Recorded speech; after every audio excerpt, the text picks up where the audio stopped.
First are obviously the approval of the minutes. I think everybody has the minutes in the board pack.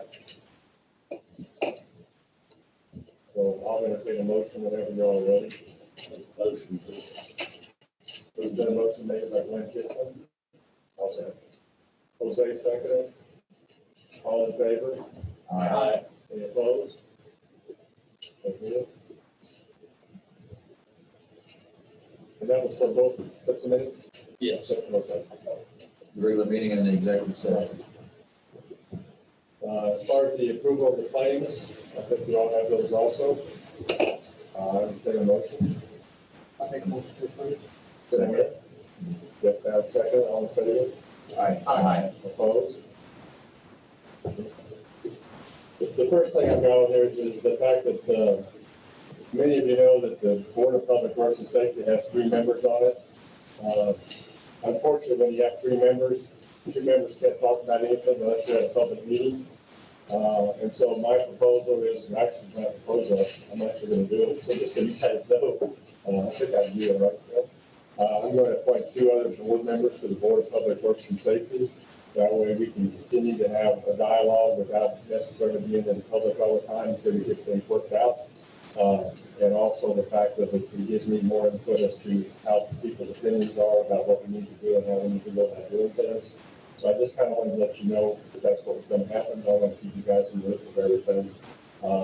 The second thing I will notice, let you know too, is the fact that starting probably after the first of the year, you all will be getting some type of report maybe on a weekly basis as to what all's been going on in the city. If there's anything that comes up, we'll let you know about it. So you guys are blindsided on something that happened, such as the water situation that we just had.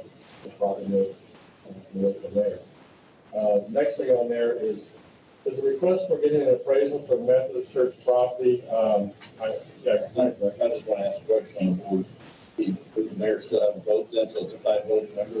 Yeah, under Indiana law, the default is 3-member Board of Public Works and Safety, but the mayor at his discretion may increase it to a 5-member, just by his own discretion. I think. Didn't know if he retained the vote or if it's going to be And it's a 5-member board, and the mayor. That's why I made it 5. That's why they make 3 or 5, so there's not a number yet. Just ask me a question. You are officially a member of that. That's correct. Yourself. Correct. Even though I would go on the record as saying I do think that moving the board from 3 members to 5 would allow more input for the board and allow for greater discussions to be had without always continually being in session. Correct. Well, it's like, if you have something that comes up, you can't talk to it. You can talk to anybody without being in session. So it's that allows you to do that. What you said, it makes it easier for the mayor, it makes it easier for everybody to kind of get and talk things out. We went to the next one. Like I said, we talked about the Methodist Church property.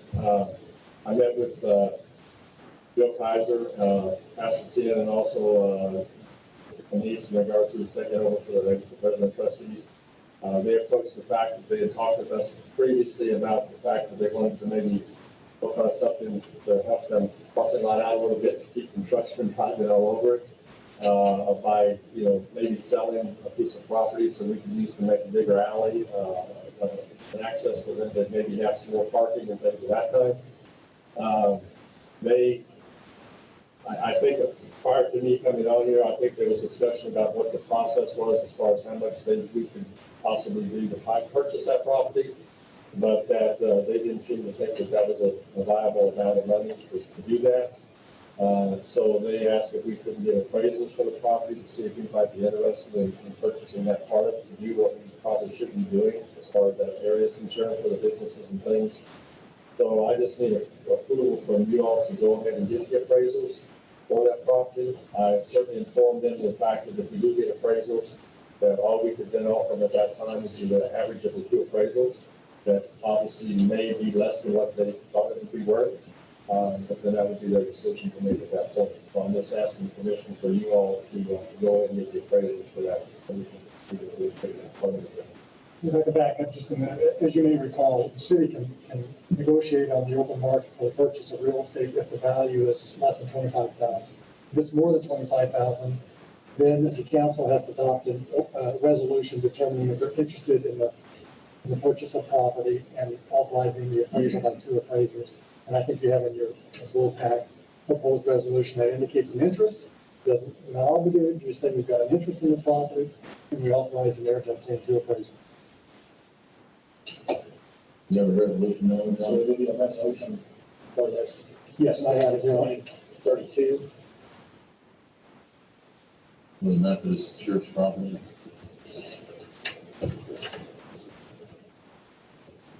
Do we need to vote on that? Yes. I'll make a motion to approve resolution 2020-32. It is entitled, a resolution of the Common Council of the City of Huntingburg determining an interest in the purchase of real estate. I'll second. All in favor? Aye. Opposed? The next item, You can do that. I you did. made the motion, Tim seconded it. I'm sorry, I should have mentioned that. The second item is obviously very similar to that. Obviously, over a period of time, I think the last, that was founded, this was back in 2013, the property behind City Hall. There's a home there that we would like to obviously purchase. The idea of putting more parking and things behind City Hall, which is actually then goes down to 4th Street, so people can park there. I spoke with the owner of the property, and she's certainly willing to sell. We would like to know what you can get out of it, for lack of a better way of putting it. So I said, well, before we can do anything, you have to get two appraisals again. So with that, I was asking council to approve the idea of getting appraisals for that piece of property. The appraisals that were done back in 2013 were like high and low, and really off. So I mean, we really don't have to do good way to handle this, to look at from that standpoint, we have to put appraisals. So with that, I would like a motion from you all to go ahead and do that. Maybe the similar resolution. Same resolution, Same title. 2020-33. 2033. 2020-33. There's someone living in that property. Yes, yes, and she knows, I mean, she's willing to sell at any time, and I think, the way she told me was the fact that, they were, month or month, 5 weeks or something like that, so that would not be a problem. Or you buy a property and keep them in there for a while until we're ready to do something. That would be something that we would have to decide at that point, if we had a clear down there, so we were ready to do something. And funding this would come from what fund? If we decide to purchase it, who would funding come from? Right now, we're discussing the, Just getting the, just see what it is. the cost of appraisal. That type of thing. So we don't really know. We don't know what it's worth and we don't know how to pay for it yet. Yeah. You gotta kind of know how much we're talking about, I think. Yes, involved, and we got to get the topic things out here. So do I have a motion, Joe? I'll make a motion, 2020-33 resolution to, determine an interest in purchase of real estate. Motion by Steve, second. I'll second. Second by Glenn, all in favor? Opposed?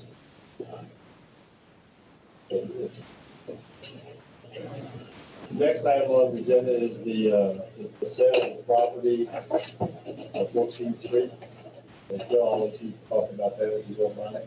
Yeah, as you will recall, at your last meeting, you considered an offer by a developer that wanted to purchase the real estate at the southwest corner of the lots, at the southwest corner of Main and 14th Street. We have had those appraised, and the average of the two appraisals was $175,000. If developer offered $175,000, however, conditioned upon the city paying the entire cost of extending sanitary sewer to it. At that meeting, at your last meeting, you indicated a desire to perhaps retain control and possession over the easternmost portion of that lot where the Huntingburg Event Center sign is located. And so by extrapolating the value based upon the appraisal of that lot, The remainder of the lot that they would have an interest in is $150,000 in value. And it is being proposed that a counteroffer be made to the developer for those three lots, excluding the easternmost portion, for $150,000, and that we split the cost of the sanitary sewer extension with the city paying 2/3 and the developer paying 1/3. And they would have the opportunity to recoup their investment in the sanitary sewer extension by a sewer availability fee for future developers who tap onto that extension over a period not to exceed 10 years. They would also like an easement, a permanent easement to maintain a sign on that portion of the lot that we're retaining, the easternmost portion of the lot. With anywhere that sign is, they would like to maintain an easement for their sign on that lot, at least in the south half of that lot, so it wouldn't interfere with the that set of sign. So those are the terms that have been negotiated as a counteroffer, and it does require your approval if we're to move forward. I think we've discussed that previously and things, and I'm ready to take a motion if you're all ready to do that, so. And we can take a resolution, and I have one prepared. 2020, 34.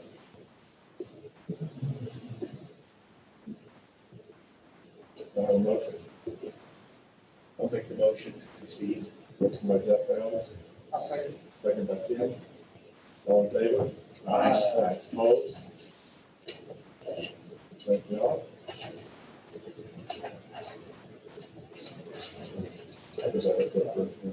Actually, this one I've got prepared a little bit different, I just recorded theirs. Okay.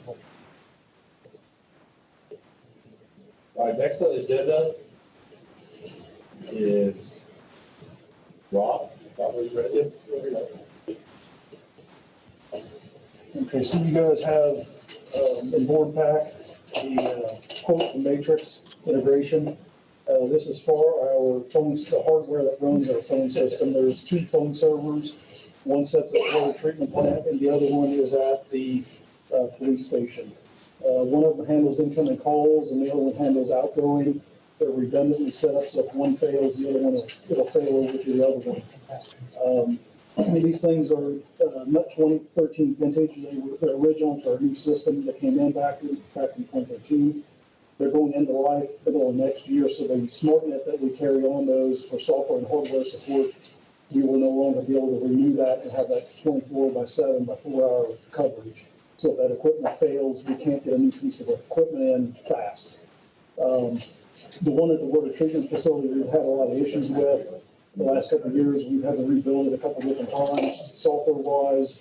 We've had some hardware issues with it, so we really need to replace them. This quote is to replace both of these servers. We've looked at going to a hosted phone solution instead of us owning the equipment and just having basically an in the cloud phone solution, but it would require us to buy all new handsets that would sit on the desks. Looking at the cost, a hosted solution is actually more expensive. This here, we own the equipment and we have a little more control over the equipment. So this quote is for Matrix to come in, take the old servers out, bring the new ones in, get everything up and going. We're going to have the new servers and the old servers running at the exact same time for a short time, and then we're going to shut down the old, so we're not going to have any outages as far as our phone system is concerned. So on the second page is the actual detail of the costs. The servers themselves, $5,089.56 a piece. The SmartNet for each one is $511.04. That gives us hardware and software support. So if we have a software issue, we can quickly get updates, firmware updates, whatever we might need. And then if that equipment were to fail, lightning strike, whatever, we can quickly get a piece of equipment in here within 4 hours for us to work on it and get it back up and running quickly. But if that were to happen, the other one's going to pick up the full load of the system. But we want to have that redundancy in place because we've had it happen where one fails and the other one's carrying the full load of our entire phone system. Part of this is, Matrix will also back up our phone system before they do anything, so we don't lose any data. All our configurations will be safe. They do that once a year for our contract anyway. The last part that, we have to purchase is a new license, our perpetual licensing that usually we could carry from year to year and not pay anything. We have to go to a subscription model now because of the VMware, the virtual software that runs in the servers. We can't get the version we need to run on these servers, so we have to get a new software. That software, what we're gonna do is lock in at a 3-year price, instead of paying a lump sum of $34.96.25 times 3 at one time. We're gonna lock in and pay a third of that every year for 3 years. And Cisco floats that money, so they just invoice Matrix, and then we in turn get invoiced for year 2 and 3. So that helps us kind of cushion our budget a little bit. We're spending the same money, it's not costing us anything, no interest cost for anything to do that. So I saw that as a big benefit to float $7,000 over a couple of years.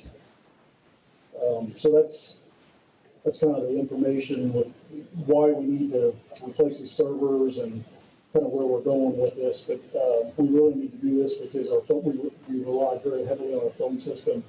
And when servers die or go out, we're struggling, and we have to maintain our phone system. So I don't know if you guys have questions or concerns or anything. What's the general lifespan of these servers? Most servers, you're probably 5-6 years. It's typically when you start looking at replacing equipment. So we're well beyond that. We're in the year 7, getting ready to go into 8. So like our SmartNet coverage goes out in probably June, July. So we're at a point where we need to replace them, or we're going to be, if one dies or quits or fails or gets hit by lightning, whatever, we're going to be struggling. We had that happen where we had a piece of equipment go into life. We didn't have the SmartNet coverage. We struggled for a week. Not a server, but it was a router, the wastewater department down there, and we struggled. We had a hard time getting ourselves fully up and going. We patched and cobbled something together. But the critical nature of the phone servers, we can't really be playing that game. We don't want to be rolling those dice and gambling with that. Yeah. So but as far as life expectancy, we're definitely beyond normal replacement. But we've been holding out because of money. It's a chunk of change. It's a big chunk. Have you shared across all the departments now? Yeah, because it supports the entire. All the utilities and everybody to share. I think we can use that one based on all members of the Number one, this phones within. Any department. Yeah, and that affects all 10 facilities, all 10 buildings. We have a phone, there's phones in every 10 buildings, all the 10 buildings. okay. So it's literally affecting the entire city. So in this 3-year contract will be renewed in 3 years? So the pricing, the 3 years is actually just the software pricing. So in 3 years, we will need to look, we're gonna have to renew that license in 3 years again. Because it's a subscription-based software model like everybody's going to. So the hardware itself, we're not gonna have to look at anything in probably 5 years. But the software in year 4, we're gonna have to redo it again. And I don't know if the cost will be the same or slightly higher, I don't know. So the $3,496, is that an annual price? That's an annual, we're gonna be billed that year 1, 2, and 3. So times 3 is total money. Yeah, so it's not $34.96 divided by 3 billed annually, No. that's the annual amount. Yeah, so every year is $3,500, year 1, $3,500, year 2, $3,500. It's based on the number of licenses? Yes, yeah, so if our phone voicemail licenses go up or down, every year that adjusts. So if we add more licenses next year, that money goes up, if it goes down, it goes down. Yeah, so it's based off 65 right now. In really rudimentary math, it basically equates to $1 a user a week. But our user count as far as voicemail boxes doesn't change very much. It might be 1, either up or down, it's not changing much.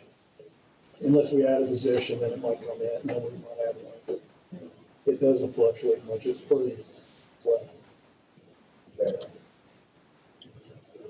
I don't know how we can operate without phones. With the phone server that we had some major trouble with at the water treatment plant, we were down for like a week. And I was like, whoa, yeah, because if we would have lost the second server, we're done. We're stuck, we're down to a phone system. So the redundancy, the phone server is really, I always use the example of, what if a utility customer has a gas leak or any kind of utility issue or some emergency, and they're trying to get a hold of us and they can't. That's not, that's a bad issue. Yeah. Do we have a phone number or something set aside for emergencies like that? We do. Yeah, there's, it's on our website, I mean, it's 2527, 2527. All of it. So we have, Cell phone. so we need a motion to approve this service. This money has been budgeted also, I needed to mention that. We have, that is in our budget to spend. But we're trying to use this year's money that's available in this year's money. So that's why I'm here at the last week of the year. We're trying to use this year's money. So what we'll end up doing, is it going to encumber it? Is that the term? We commit, and we don't pay for it for the end of the year. Yeah, so this project wouldn't happen until like first quarter of next year. This is not an easy, quick, we can't just do it tomorrow. It's gonna take some time. So it's definitely gonna be a first quarter project. The encumbered, the appropriation also, funds are already there. I want to make sure, I didn't mention that, so I want to make sure you guys understand kind of what we're doing there. Any other questions you guys have? I'll entertain a motion to set it up. I didn't know that, I meant it. Second? A second by Jeff. All in favor? Aye. Opposed? Thank you, council. Thank you. Thank you. Mr. Rutherford. Over here, over here. Well, back to the basket, please. Evening, council. So off with the gas department. They put in 3 new services this month. They got 8 on file. 3 they put in was Hunter's Crossing. Then over the last month, they installed a large meter set at OFS Plant 9. Replaced a smaller meter which required a lot of welding. I've seen all the construction going on. They're adding on to that warehouse. They had to take that steam line down that feeds Plant 9. So to make up for what they lost in the steam, they brought in some extra furnaces or heaters. So they needed more gas to heat the building. So we had to completely redo the meter set, order new meters. They did cover the cost of the new meters. It's like 12 grand just for meters. So we got that all completed. Basically, the crew's been working on some small maintenance items, working on the year-end inventory. Been several crews that been taking some time off, and a couple of them been in quarantine, so it's kind of been a slow month. And then attached, I got seek approval to get quotes on a right-of-way clearing on our gas mains, so we can do some required annual leak survey, which is done. It's mandatory done every year, but they do the 4th of the system across all our businesses every year. It's grown up so bad we can't get in there and really leak survey our gas main. So we took some pictures. Actually got the easements for all 4 sections.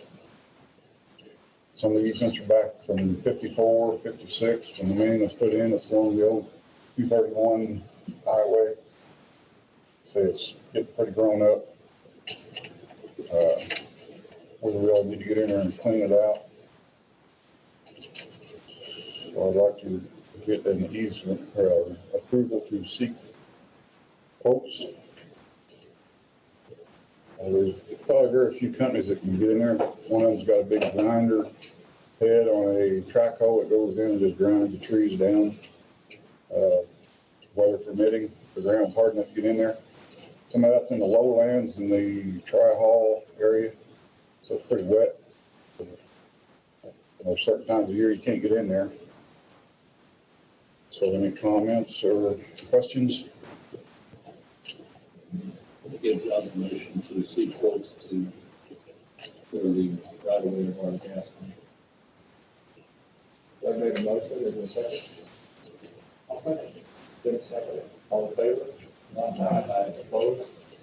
My question to you, Phil, would I need to get them easements marked?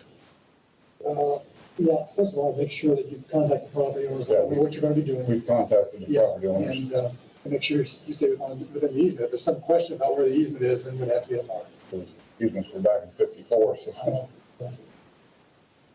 We've talked to all the property owners, and they're all fine with it. I didn't want to cut a sentimental tree down, if it just happened to be right outside the right of way.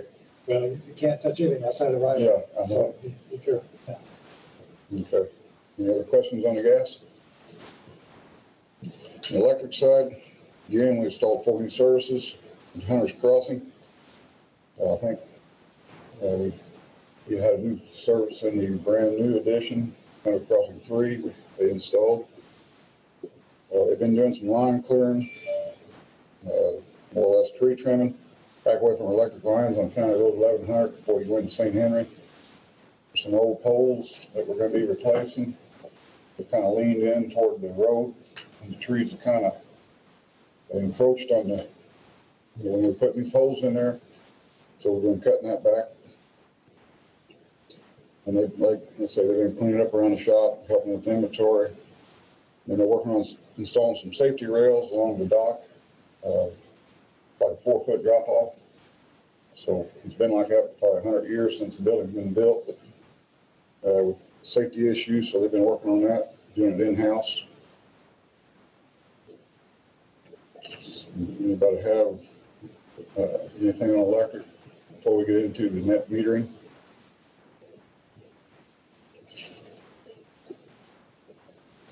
On the net metering,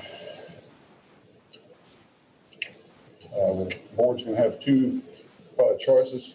We either need to amend the net metering ordinance, repeal it, and replace it with a renewable generation ordinance.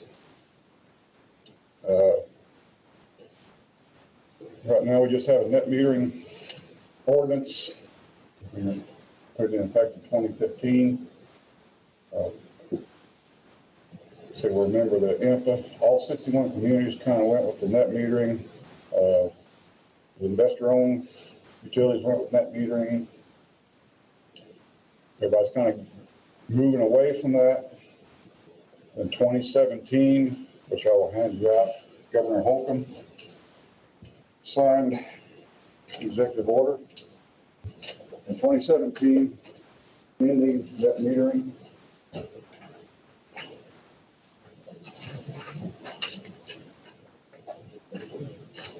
What my wife and we just decided to do on our own.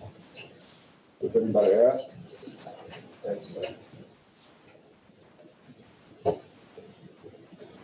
Can you real briefly explain what net metering is? Chris? yeah, I'll try. Land and terms. Yeah. Tried to do that for me, and I said it.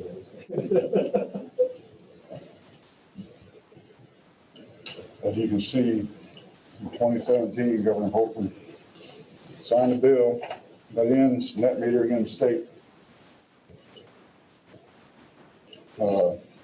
It's got timelines, it's got grandfathering of people that are in net metering. Kind of complicated, but this document here is for people that are under the IURC, which is the Indiana Regulatory Commission.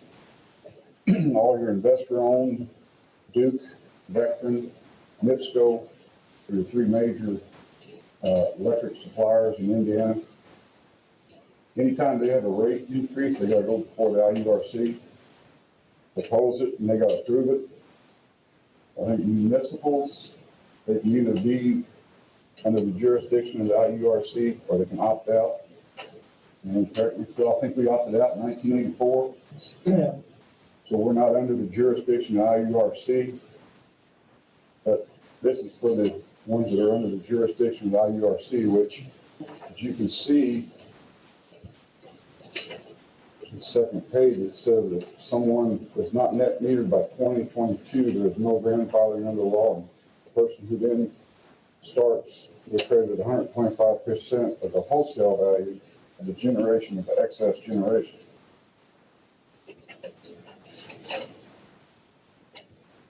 What that means is the energy and the electric they send back into our system is paid at a wholesale rate instead of the retail rate, which you read here in the first page, toward the bottom. It says currently that compensation is around 11 cents per kilowatt hour. It falls to around 4 cents, the wholesale rate, with the Senate Bill 309 being passed. That was in 2017. So there's a lot of communities that has net metering. A lot of them are kind of going to excess generation or renewable generation. And our net metering ordinance is for residential, commercial.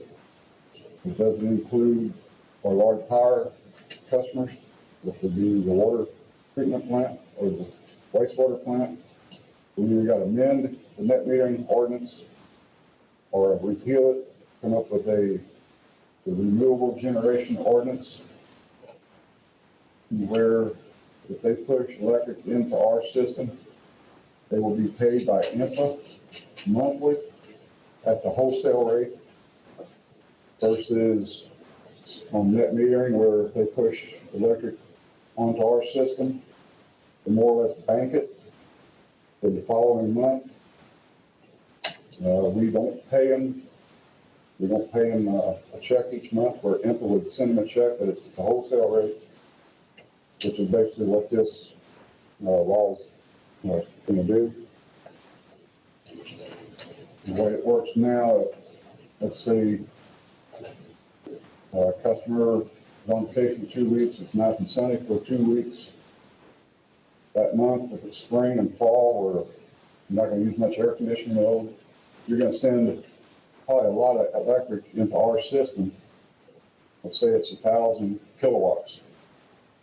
Well, instead of we paying them by the month, they just bank that 1,000 kilowatts. Then the following month, let's say it's cloudy all month, it's the summertime, they use a lot of energy, and so through the city, they take that 1,000 they have in the bank and apply it to that next month. So they may have a bill, they may not have a bill from the city. That's kind of how it works now. If we repeal the net metering ordinance and go with the excess generation ordinance, whatever they send back to the city, we would take a read every month on that meter. We would send the information up to IMPA. They would take that figure and they would issue a check to the homeowner or business that has the solar. So the city would, they wouldn't be banking it, but IMPA would be paying that instead of. We'll be out of it, right? Yeah. But right now, the net meter, it spins forward and back, so to speak. Yeah. They use 1,000. They use 500 kilowatts this day. They turn the next day. They shut everything off. It's a sunny day, and they send 200 back. That meter will go back 200. So then they only got 300 to get billed for. Well, now, whatever they get from the city will turn, so to speak. And if they send electric back to the city, that meter won't go back. They just won't go forward, won't go back. There's a read on that meter that records what goes back to the city. And then we take that figure, send it up, and then IMPA will issue them a check. But it's only at the wholesale rate, not the retail rate.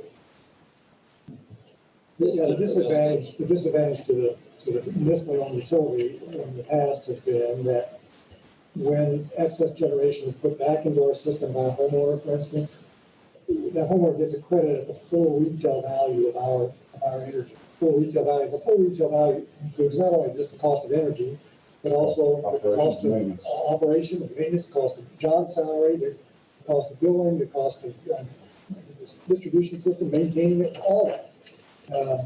Those are expenses that the homeowner doesn't have, but they get credited with all those values. So this change in the law now says, well, utilities, you don't have to give credit for the full retail value, your full tariff. But if you choose not to do net metering, then there has to be some way that they can recover at least the wholesale value of the energy they're putting back in. And IMPA, our supplier, has agreed that they will compensate any homeowner or commercial or industry that puts excess generation back into the system. They'll compensate at the wholesale rate, not at our whole retail rate, because they don't have those expenses that are built into the retail rate. And so that would be advantageous for the city, but we'd be out of net metering essentially. Yes, it would be out of. Now, there are some, I think we have 2 customers that have relied on net metering and they put their system in. And so you have the option to grandfather them in for a certain period of time. And so some communities are grandfathering them in for 5, 10 years or more or less. And that's something else you could choose to do for those customers that did make the investment and reliance upon this net metering being available to them. Like say, under this Holcomb's law, it's in the IURC, which they mandate that grandfathering is a certain time limit. With 10 years, and then certain time, if you have your solar in by certain time, your grandfather 10 years. So we're not under this, so council has the authority to grandfather whatever years you guys decide on. We have 2 customers, one commercial and one retail, resident.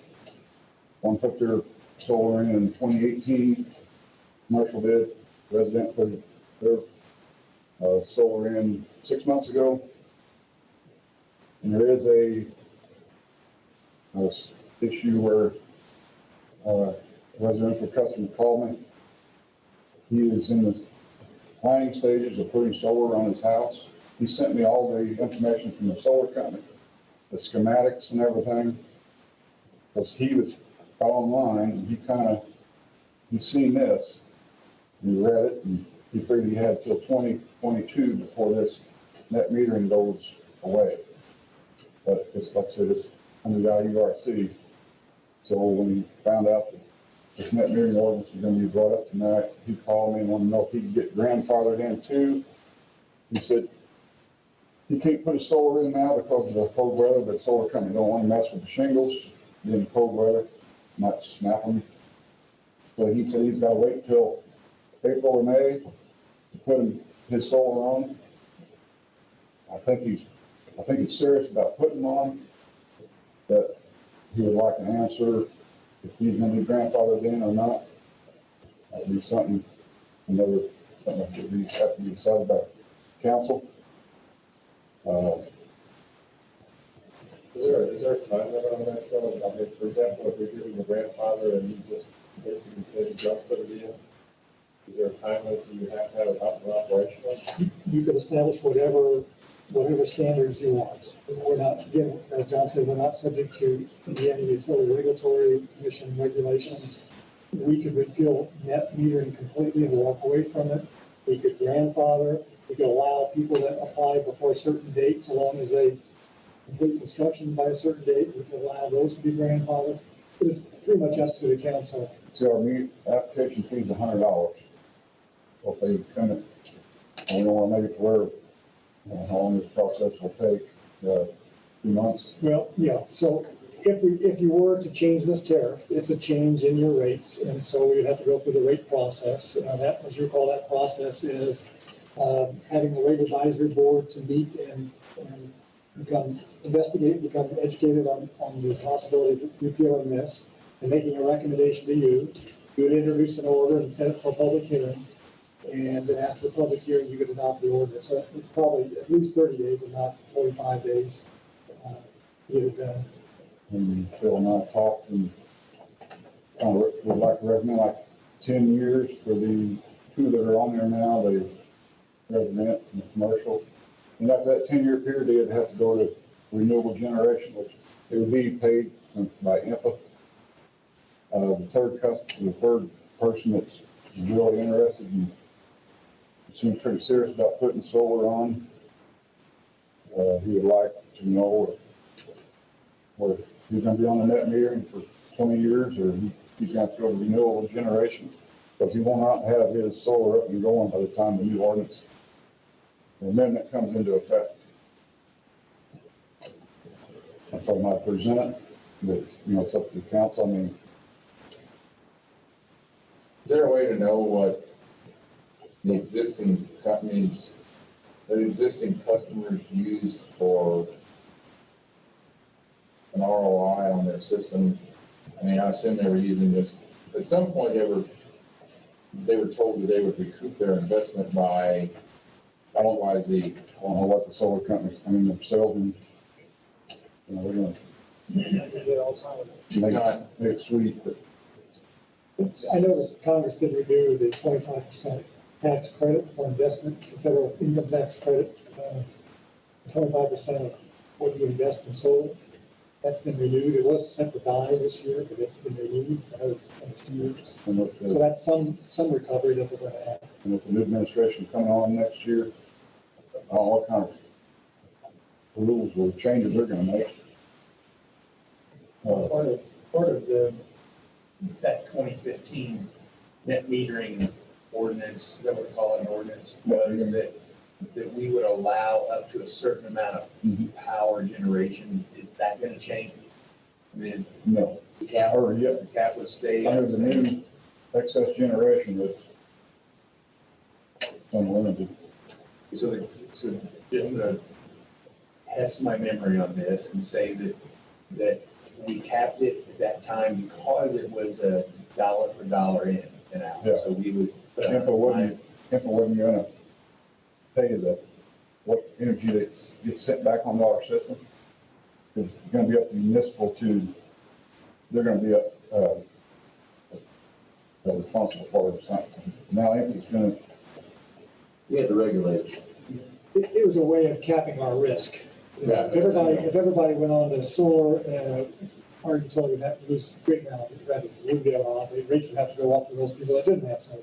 make, So it was a way of capping the risk. And I think we capped it at 1.5% of a peak annual peak. and the peak. To make it kind of simple, let's say half the residential houses, half of them put solar on where their bills would be zero. The other half of the city's houses didn't put solar.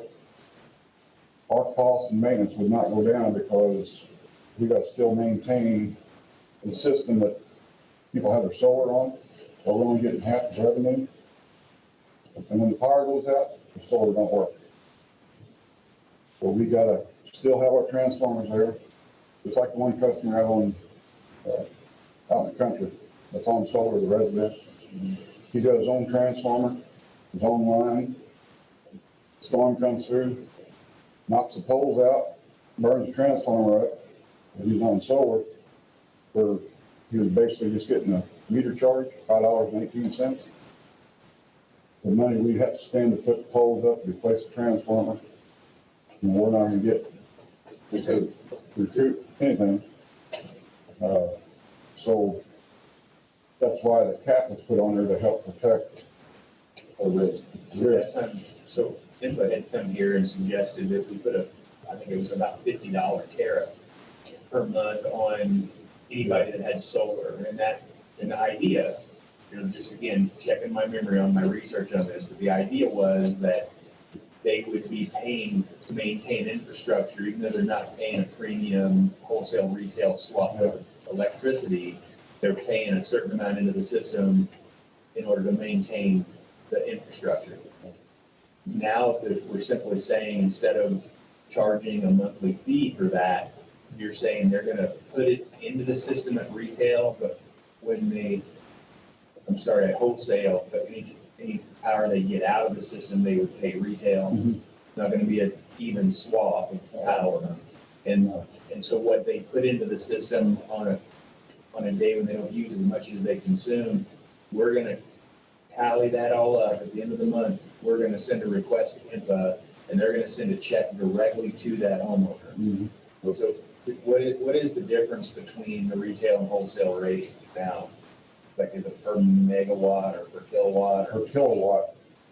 Right now, let's say the resident business from 10 to 11 cents kilowatt hour, basically what stated in here. The rate energy cost is going to be between 3 and 4 cents. Right now it's 3.3 this year, but that changes with the cost of energy. That's the wholesale rate. Now, you think it's a big swing from 3 to 4 cents to 11 cents. The way our bill is figured from NEPA is kind of complicated. But the total amount of kilowatt hours, we get charged an energy rate from IMPA, which is around 3 cents, so to speak. But we also pay a called bill demand, which is $26 a kilowatt. $26, not 10 cents, $26. And the way that's figured from IMPA, Jasper, Huntingburg, and Tell City are grouped together. So they take those three communities, for that day, they take where the highest peak is for us three together. And at that time, that's what let's say it's 2 o'clock in the afternoon, which us three together is the highest peak of the day, of the month. Actually, it's day. I'd say at 2 o'clock, okay, at 2 o'clock, they see what our load is, they see what Tell City's load is, they see what Jasper's load is, and maybe 14,000 kilowatts. And so we pay $26 a kilowatt for that energy. And the reason is, at that time period, they go out on the open market and buy power. Because you can't just call a coal mine or the power plant, switch unit 4 on for a couple hours, because we're going to have a peak here. It takes days to get a unit up and going. They can't just flip the switch. So we go out on the open market and buy that power, which is very expensive. That's why the rate is so up there. So technically, if you could have everybody work at night and all the factories at night, that would drop. That's where your energy is the cheapest. Or rates per kilowatt hour drop about in half, but that's unrealistic. But that's just kind of the way that our electric bill's figured. So take them two, you got 3 energy costs, you got your bill demand cost, and then you kind of meet in the middle. So, and then Are you basically saying we're also, in simplest terms, we have to pay for availability. We have to pay for the availability of having X number of kilowatts available, even if we don't use them today. Because it's because otherwise, we could use them today, and whoever they get them, they either got to buy them on the open market, or they got. You can't just generate them. At will. You can't just generate for 2 or 3 hours and shut when the turbine's down at the power plant. It's a big push-pull on the. They just generate so much, and then when they know that peak, they got records, and everything, when they kind of know that peak, they're gonna buy so much power from Duke or on the market, which is gonna be expensive, because they're a lot bigger, and they got a lot of capacity they're putting out. Is it fair to say, though, that customer that puts excess power into the grid is only gonna get 3.3 cents per kilowatt for that power that they put in? Or whatever the rate is at the time, we have fluctuated by, that's 3 or right. 4 cents. So like what we decide on here to determine all the future solar people that want solar power, right? And solar's gonna probably get cheaper, and more people are gonna probably look into it. Does Jasper and Tell City have the vote on the same thing? Or do they? Jasper and Tell City got net metering, so I don't know what they're gonna do, but they got, Tell City and Jasper's in, they're an infant community, just like we are, So they're facing the same issue, correct? or unless they wanna decide to keep it, and they can cap theirs, or they can repeal it, but, you know, just like the governor signed it, investor-owned utilities after 2022, they ain't gonna have it. So I would say the municipals that do have it are probably eventually gonna follow suit. That's up to each individual community. It's not under the IURC jurisdiction. If we decided we didn't want to change, we have that right. Yeah. And there's not a deadline where the governor's saying, or the law says that, no, by 2025, you have to change over, and we could stay net metering as long as we wanted. With the cap at 1 point. IURC jurisdiction, so I'd say we probably could. But it's just gonna be, not good. Long term, like I say, I don't know what's gonna happen in 20 years from now or 10 years from now. And Even at that time, I struggled with wanting to make sure that the utility force was gonna be sound financially going forward, even if the amount of solar users increased dramatically. But at the same time, from a bigger picture perspective, I really struggled with setting up a system that would discourage people from using solar. And so I'm still in that same quandary at this point, to change it to where it makes it less advantageous for someone to put solar power on their home.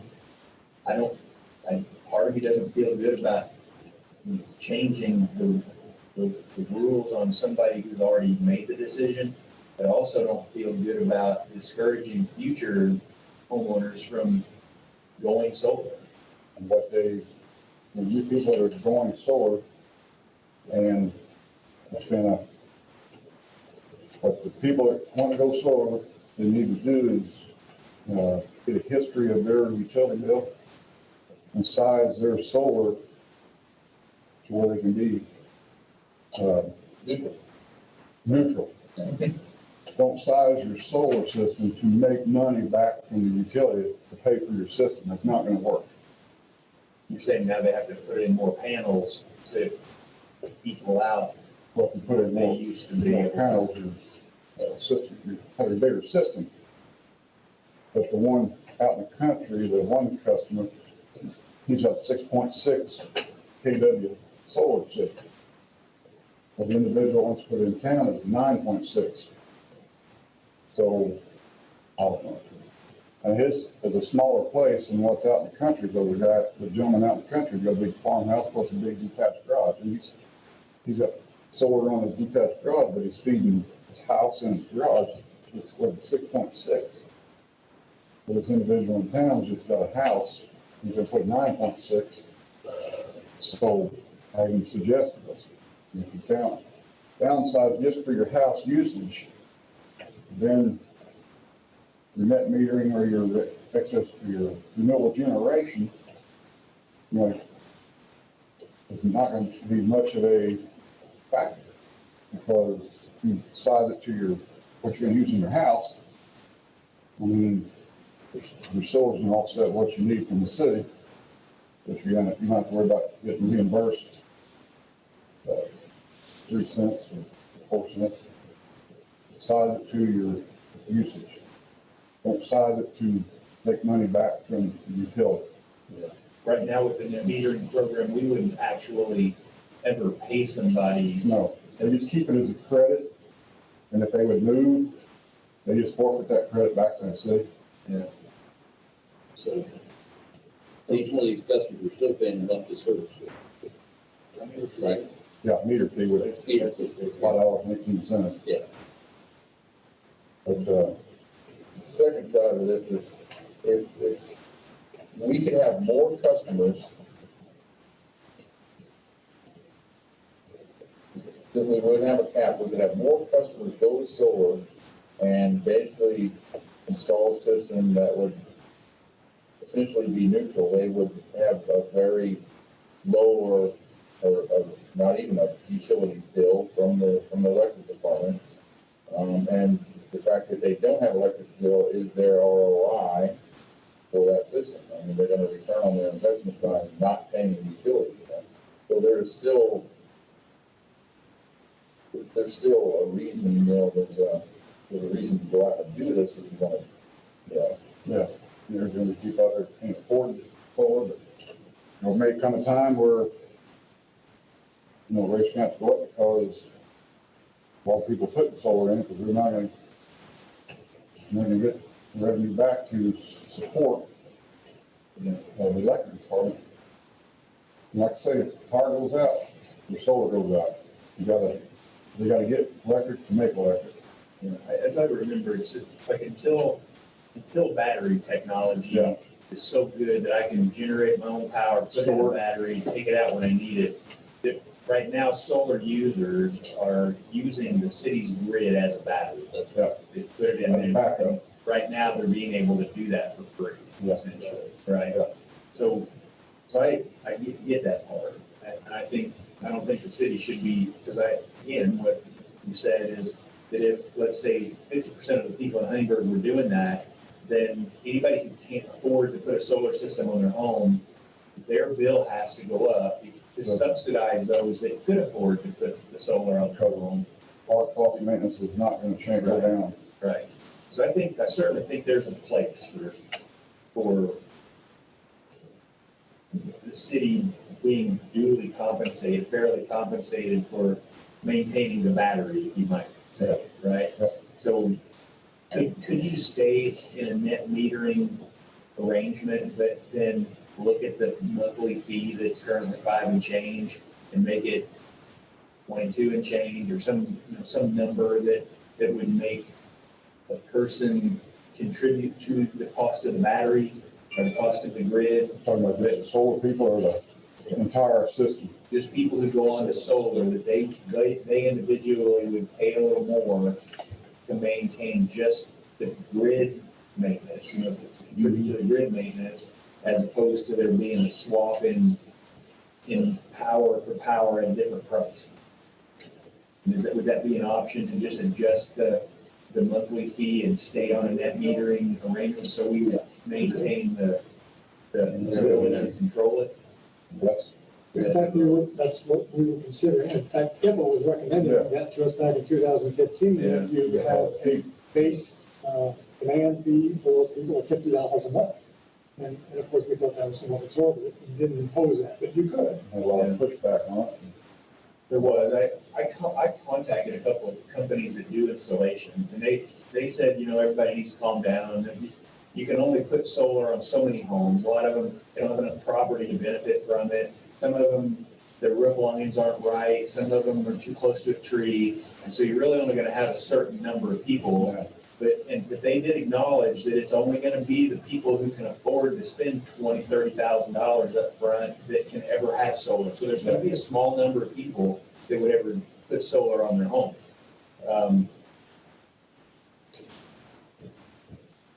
It just feels like, without studying it all closer, it feels like the city, we would have more control staying in a net metering arrangement and just being able to control those fees as opposed to switching to putting INPA in charge of it. Letting INPA control the swapping of power and the price difference and all that stuff. Now, maybe I'm wrong, I just need to look into it further, I guess. My question is,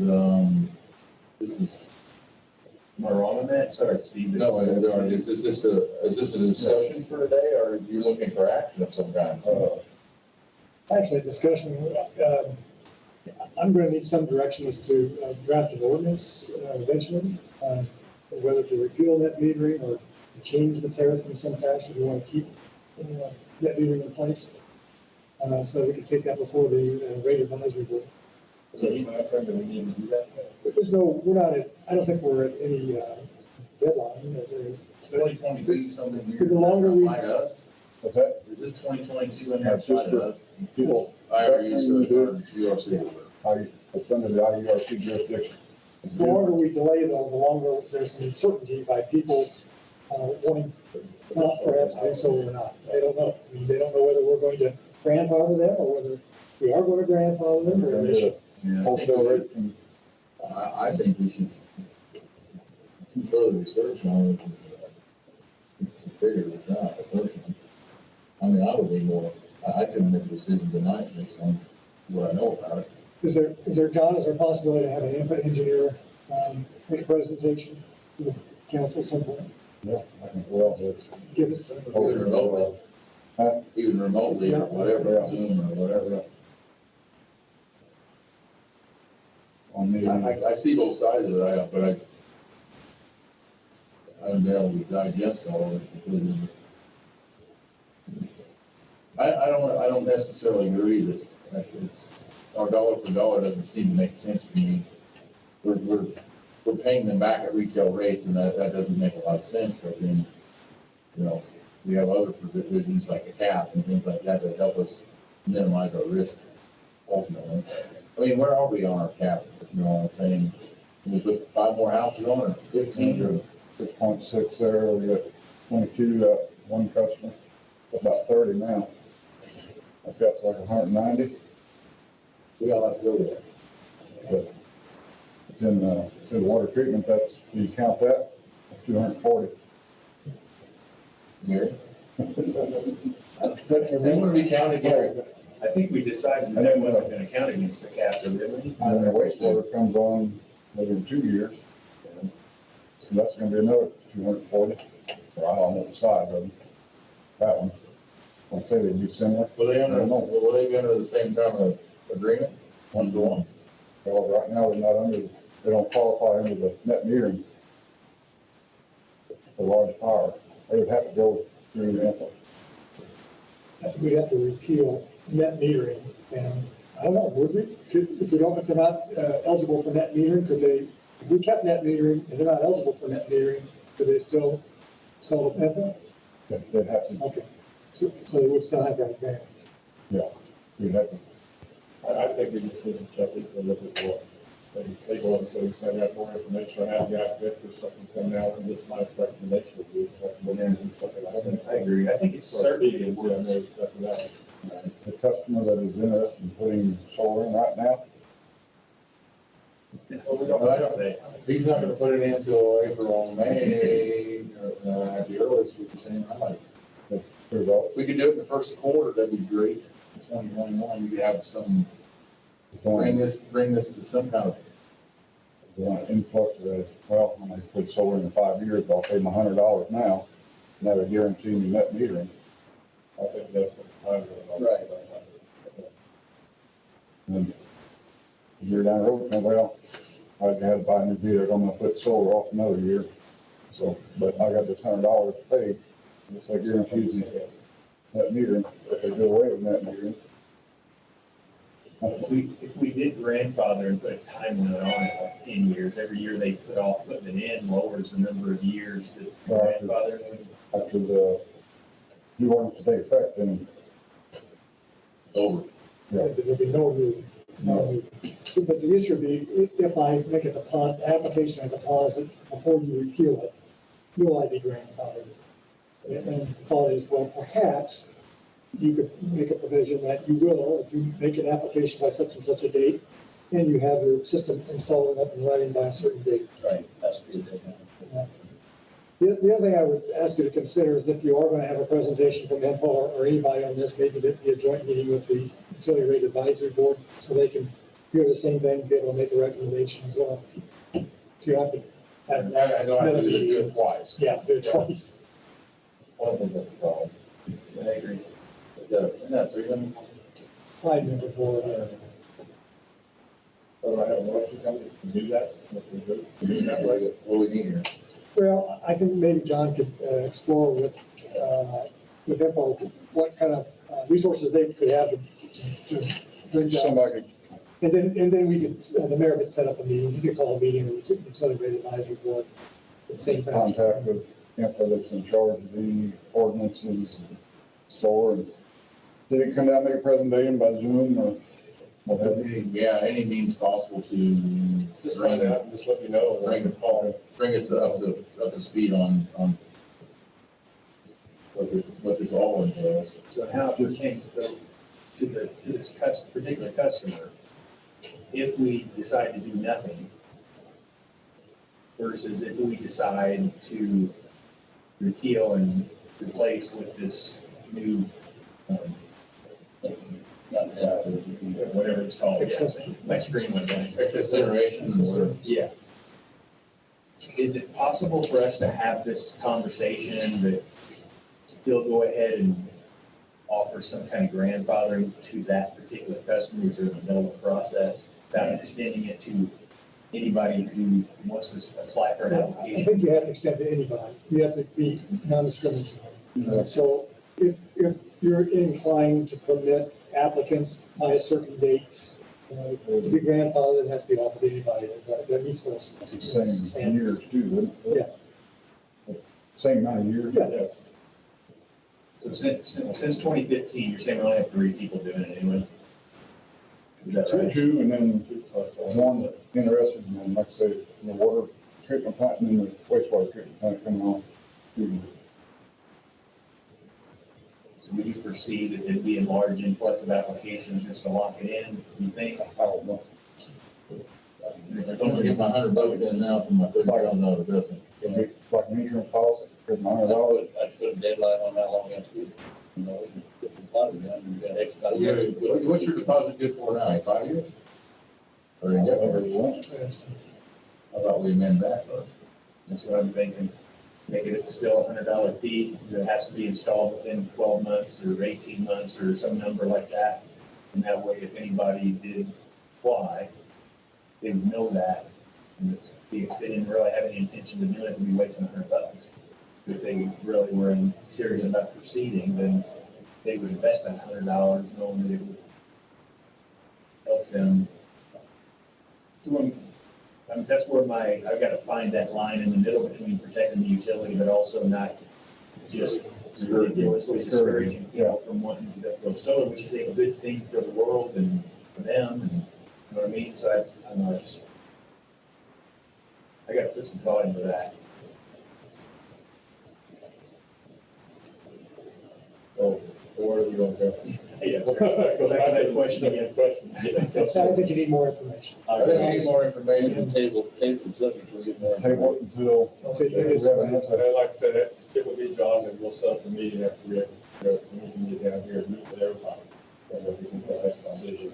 I would guess they would be pretty generous about sending somebody. Should be no problem. Probably in January sometime. And I think that should take care of the individual that's already maybe in the process, the fact that we can get down here relatively soon, that we can make that decision. Yeah, right. I don't hold them up indefinitely. Right. I'd say if I won't have to order anything until, I'm sure they got stuff to stock. Which you ain't gonna put it in until March or April or May, but you got time to purchase it. Still take his money. We don't need anything else, do we? Okay. Thank you. Thanks, John. Thank you very much. Thanks for your patience with us too. Next is Gary. You wake up, Gary? Time to wake up. Sorry. Good evening. Good. Put a little water in your, splash a little water on your face. Water guy. Wastewater. Start off with the filter plant. I keep thinking our demand will go down, but you can see by the numbers that it's staying about where it was.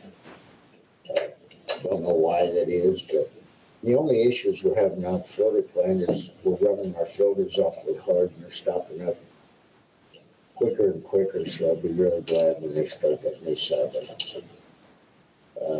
On the distribution end, we had a repair on Washington Street that started sinking, so we went and pulled the blacktop off of that. It was backfilled with flow to fill. For some reason, flow to fill settled down, and we packaged that and we blacktopped that. Right now, they're working on a leak on 64 at 400 West. That's one of the 2 transmission mains that come to town. That started leaking about 2 o'clock this afternoon, so I ought to be getting pretty close to wrapping that up. And then for any of you that have heard about the leak on 4th Street, or the possible leak, we brought a locate company in today. They hooked our main 3 different ways, and they came up with the same spot, within about 4 feet of the same spot. So we're reasonably sure that we've got the area located that the leak is in. I called Perpetual. That slip line system's right at 50 years old. We've been doing this for 50 years. The only issue they've ever had is cork stops coming loose, and I'm kind of wondering, with all the compaction that was taking place on 4th Street, if we didn't jar a cork stop loose. He said they've just never had any other issues with that, so we're hoping that's what it is. We had John, the engineer. John Weston? No, not John Wetzel, the engineer that designed that. He was up here and we were talking about. Midwestern? Midwest? Rich? Who was that? Down there was, Nick Jones. Oh, Nick Jones. Yes. Got it. And what he was suggesting that we do is hold bricks up in the area that we're gonna take out. And then we decided there's a truck over at Jasper that will back that out instead of digging it. So we're going to hire him to back down to it and make the repair, and then we'll cover it up with sand and bring it back up the flow before. I think that'll hold better than us trying to compact a small area of rock back then. So I assume that's the way we're going to go with that. You do it after the holidays or before? After. Is this where the meter gets, is this where it gets hooked on to go to the meter? That's a quick stop there. And with none of their liners breaking for 50 years now, I assume that's not it. It is, we've got a rough freak, but we just have to deal with it. On the new metering system, the radios, you approved for me to buy 250. The radios have come in, the meters, we're about 3 weeks behind them, so within the next week and a half or 2 weeks, we should be getting the meters. Our meter accuracy is still staying about the same. We're way less than half of 1% as far as I've got fail rate, but none of them are really failing. We'll just have issues. The meter gets covered up in dirt, or they park a car on it for a couple of days. We're just not having any issues with that meter system. The upgrades to the plant, all the new chemical pumps have been started up. They were started up on the 17th and 18th. And they actually did the training on those pumps on the 18th. They finished up early enough that they could do that. We will be on the new chemical feed systems after Troy ties them all into our computer. We can run them on hand, and we are doing that as we run out of chemical in one location. We're starting to run the new systems by hand. They're just not tied into the computer yet. On the outside, they poured the last walls of the drying bed, and they're digging the last section of the holding tank. And after that holding tank is complete, the vast majority of the outside work will be done at the filter plant, with the exception of the driveway that goes down from the parking lot to the drying beds and holding basin.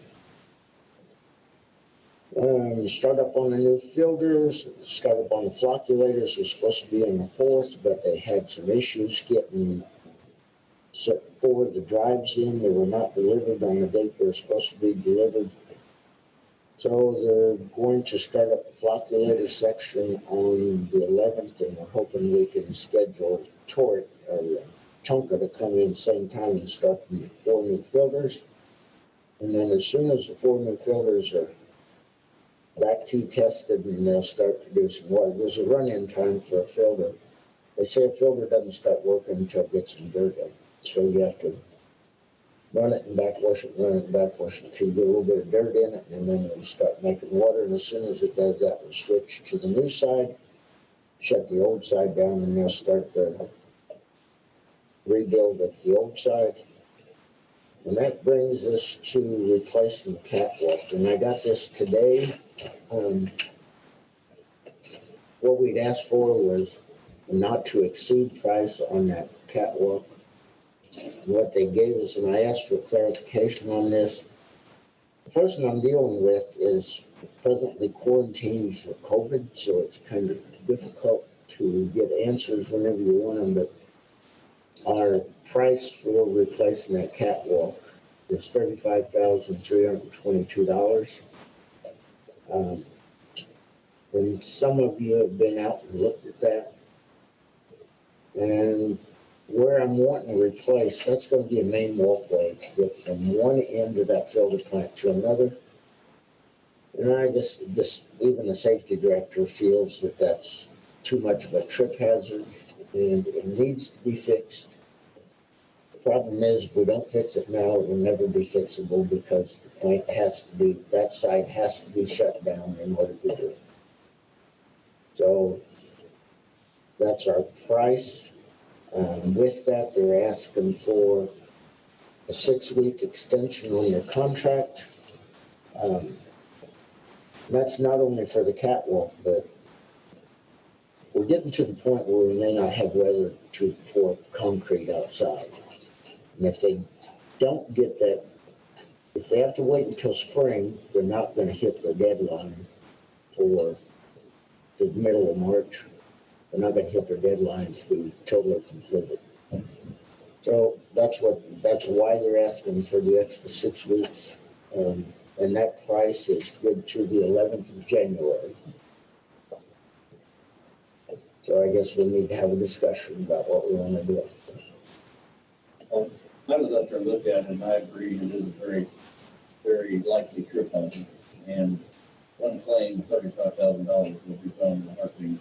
So I make a recommendation, went down to the site, so we can do it. There's great photos in here too of the path. Do I? You got photos in here that, Oh, did they photos get put in? the photos got put on here also. Okay.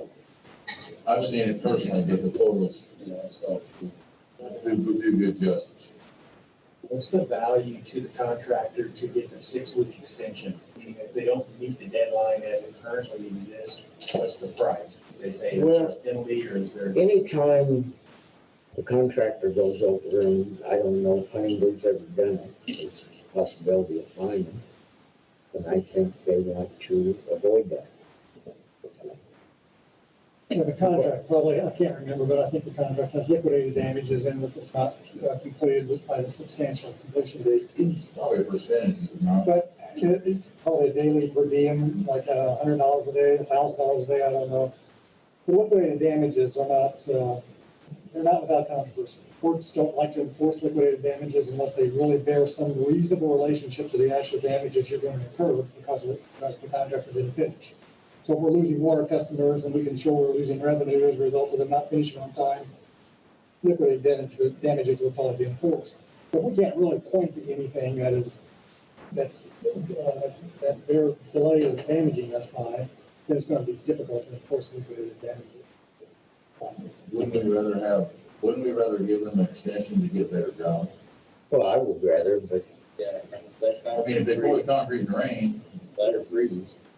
or a frozen day, and you do not pour concrete whenever it's frozen outside. And they say you can put calcium in it, you can do all kinds of things. I've poured a lot of concrete in my life. It's never the same. If you give them good weather to pour the concrete, you're going to get a better job. And that's just life. So they're just asking for it to protect themselves. The contract, does it work outside the current contract, amend the contract? I got this so late that I couldn't get a hold of John Wetzel before I got here, but I would assume we're going to have to write a change order for this. Yeah, you can do a change order. Now, if you're not going to do it under the contract by a change order, then you've got to solicit 3 quotes. But you can negotiate with the contract if it's under this contract by change order. Right. And you're going to want to do that because in order to fix this, you have to put scaffolding on a dry floor, which means our plant has to be shut down. You gotta build that up tight to the existing, and then they've got all that stuff here. They've done it already. If you bring in another contractor to do this, they're gonna have to charge you mobilization fees and all kinds of things, plus we're gonna have to shut the plant down. And I don't wanna go through that. We're having a hard enough time keeping up with water this year anyway. You're gonna have basically, you're gonna have an identical platform on both sides of your plant, should we do a change Except order. one will be a step higher.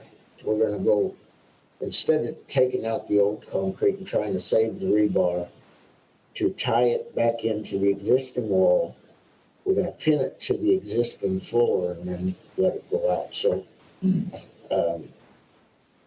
what John Wetzel and I and, I don't know, there's 3 engineers out there, we're gonna run that platform back. We've got stairs going up, and the treads are 12 inches long, so there'll be a 12-inch step, or 12-inch wide, 7¼ inch high, to get up on that top platform, and then everything will look just like it does on the other side.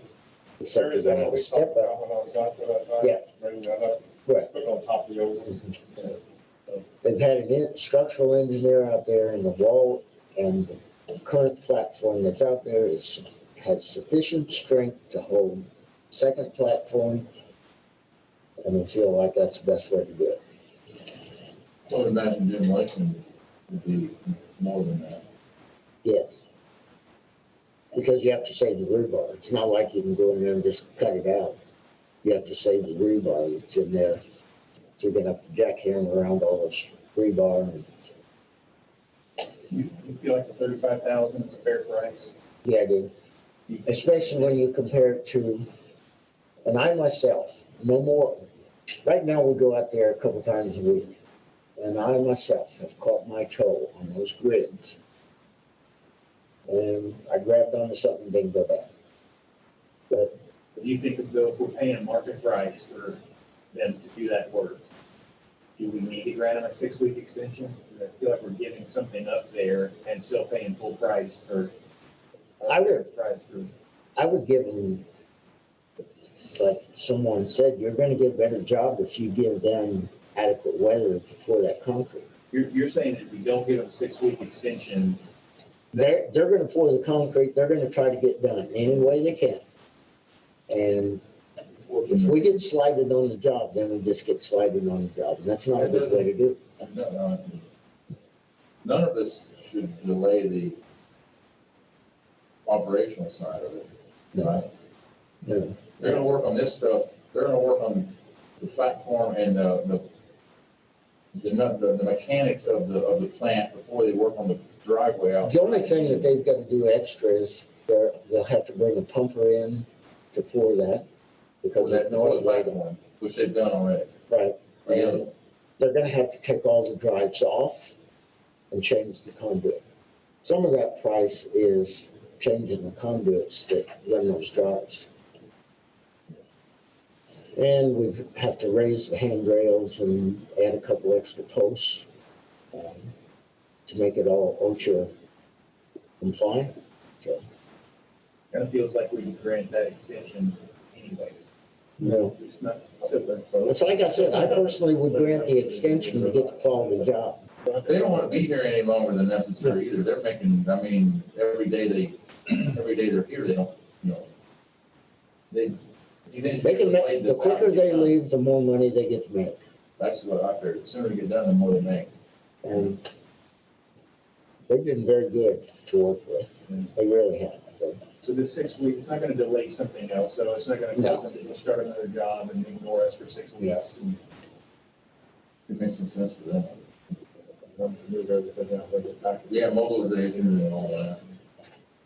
And we're talking about the 6 weeks, and we're talking about Well, the plant will be up for the and, year, which is cool. the plant will be up and running in the same amount of time, which is my major concern, is getting that plant up and running. It's gonna be giving them time to pour that outside driveway in weather that's decent for pouring concrete. That's what it boils down to. we do all that concrete work at the same time, outside and then this walkway as well. No, they won't. I think they're gonna try to tie that walkway with one time whenever the pumper's in there. So it doesn't have to be an extra special trip, but he's gonna have to stay longer and he's gonna have to have 2 setups to do it. So, Is there a motion for you guys to do Do we need a motion, or we just have to give Gary approval to seek, what do you call it? Change order? Yeah, I guess, we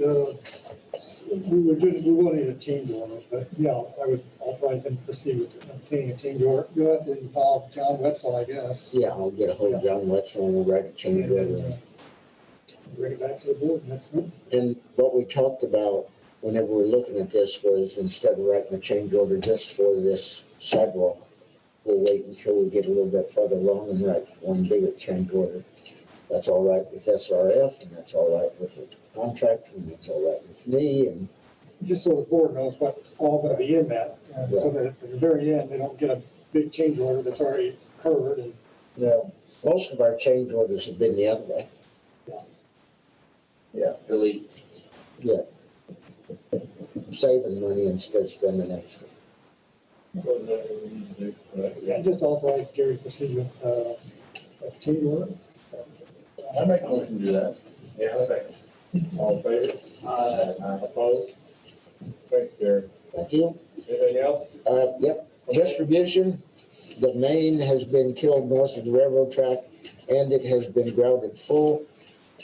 They started grouting, they grouted the 10-inch down at Maple Street and cut it loose. Most of the sidewalks have been poured back.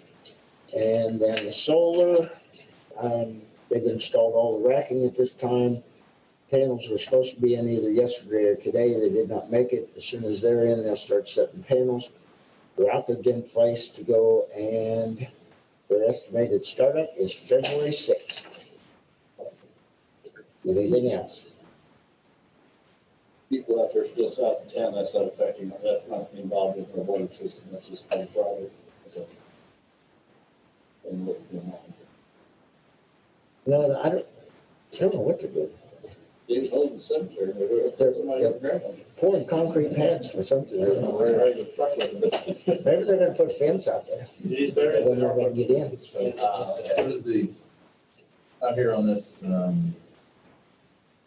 water thing, they got to finish that sidewalk yet?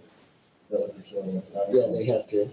They had Before to we get kill to Main that. Drive, They had to kill that right underneath that sidewalk and then pump it full of ground.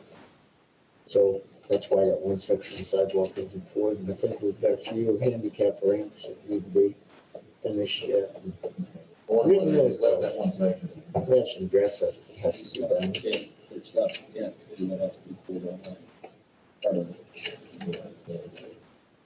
Anything else? No, very good. Thanks, Have a lovely evening. Bill, I have nothing. Bob? We have a copy of property tax analysis that I put together, we do that every year. This year we didn't get, people are allowed to not pay their taxes by May 10th. So July the 10th. And,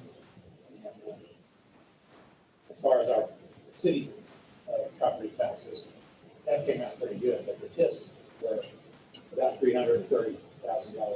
We got the second one, and all that has been paid.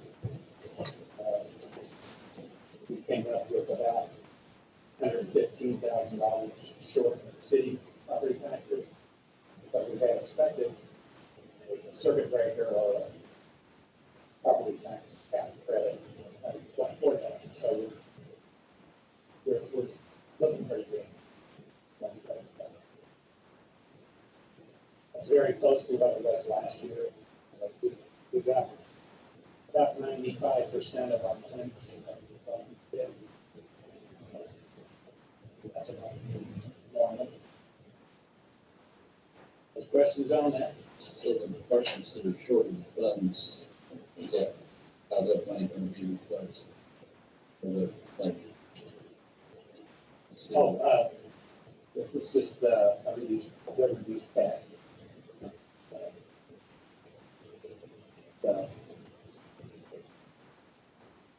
maybe defeat by not spending. And we're looking at the rent out some funds that won't spend this year. They should have cash, no,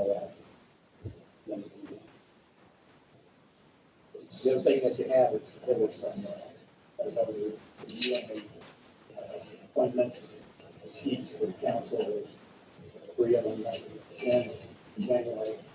At the end of this year, so there'll be a new one for January 1, 21. All these people in there, that they were willing to serve.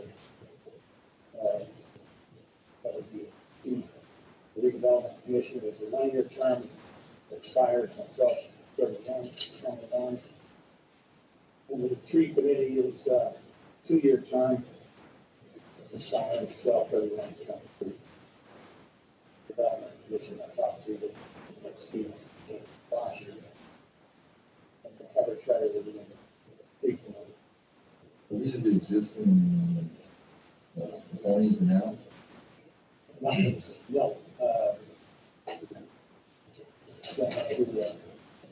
was already there. Heather was there, right? Yeah, Heather was I already thought that, I didn't know about. I know they have all service. I don't have any problem with either one of them, I just wondered if they were. It's already in I think you're right. Next year. Do you need action on it? For you to appoint them for those terms.